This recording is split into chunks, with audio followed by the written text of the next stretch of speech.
Demon Hunters is taking over the charts and fans, including BTS themselves.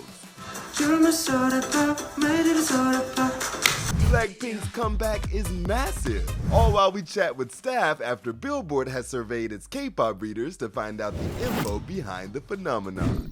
Hey, what's up guys? Thanks for hanging out and talking all things K-pop with me. You know where we gotta start, and it is Demon Hunters. What is going on with this movie and why has it taken over everybody?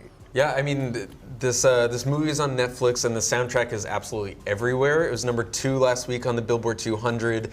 And 4 of the songs are in the top 10 this week on the Global 200. To be clear, BTS has never had 4 songs in the top 10 of the Global 200. BLACKPINK has never done it. This is historic success for K-pop.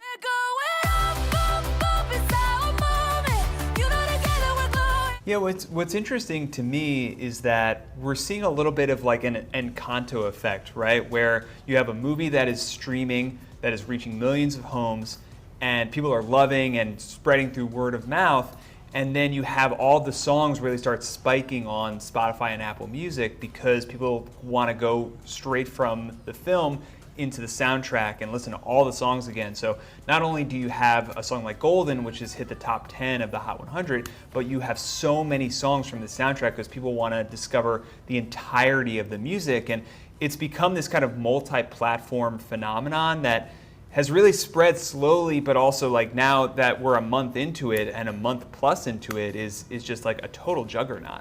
Yeah, and even we're a month in, 3 or 4 weeks in, and all of the songs are still like surging. It hasn't even reached its peak yet, so it'll be really fun to watch on the charts for the next few months.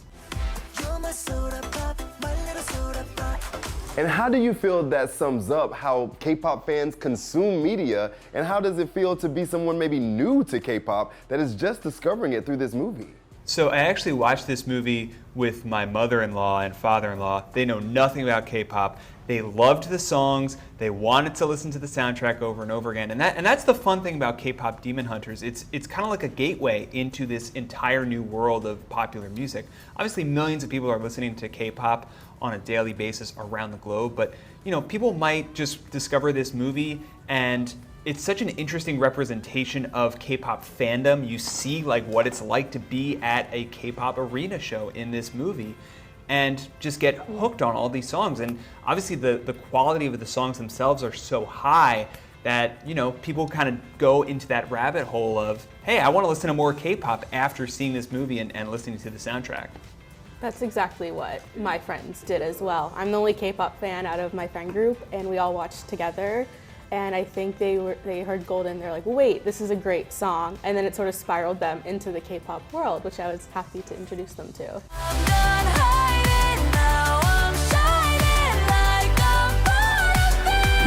And our team here at Billboard has done a great job surveying a lot of our readers to see how K-pop fans actually come together. And some of these facts I know you won't be surprised by, but they're very interesting. K-pop fans are about 80% female. Is that shocking to any of you?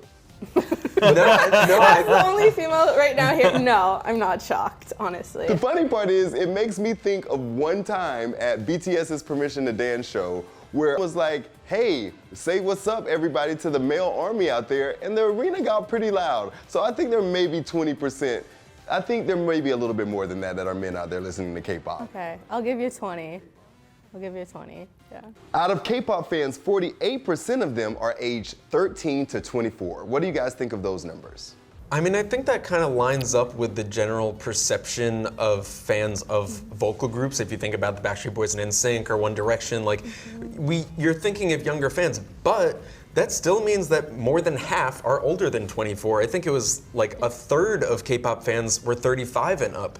I think that would be surprising to anyone. I remember being at a BTS show and being kind of shocked at the diversity of the ages of the people around me. Yeah, there's a grandma army that goes viral on Instagram all the time. I have to send you the reel. It's so funny. Now, 74% of the people surveyed call themselves serious collectors. What does that say about the K-pop fandom? So I think that this is really part of the K-pop phenomenon, right? Where, you know, a generation ago, boy bands had merchandise and pop groups had, you know, collectibles. but not to the extent that we've seen with these K-pop groups, where different vinyl variants and different posters and just everything that you can buy, these fans are just gobbling up like we've never seen before. I just think that the merchandising of the K-pop world is on a totally different level than it was, for pop groups 10, 15, 20 years ago. And that includes the actual music itself, right? In terms of the vinyl variants, in terms of how people can download and different songs and how to find them and purchase them. Like, this is, to me, like the unprecedented nature of K-pop fandom.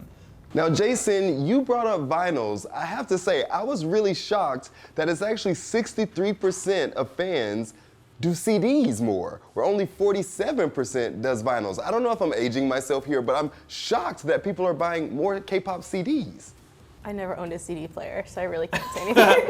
I love CDs. I mean, I still love them. Like, I got a CD player in my car, and, I think that, again, it's just like a physical item. Vinyl variants have the tactile experience, but also, CD players, you can tote them around, you can swap them with your friends in terms of different types of CDs. It's kind of like that collect them all mentality. I grew up going to like McDonald's and having to collect all the little action figures and figurines. Now it's different CDs and vinyl variants, and it's pretty cool to see that world translated over into K-pop.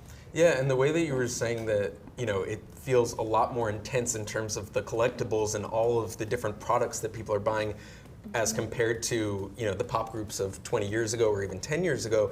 It feels like K-pop artists have done a really great job forging like real close connections with their fans, probably on social media, also throughout all these videos that they're putting out on YouTube, EPs every 6 months or so.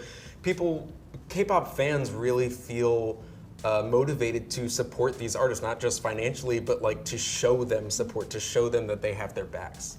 Now, you talk about showing support. When it comes to showing support, we love to go to tours, right? I was shocked that 53% of K-pop fans said they have been to 0 K-pop concerts, and only 21% of fans have been to 1 concert. That's crazy. I think what's most interesting about that is that the reason that was most cited among K-pop fans as to why they're not going to concerts is that their favorite artists haven't played in their city or near their home. Even in the US, K-pop is still sometimes seen as kind of a regional phenomenon.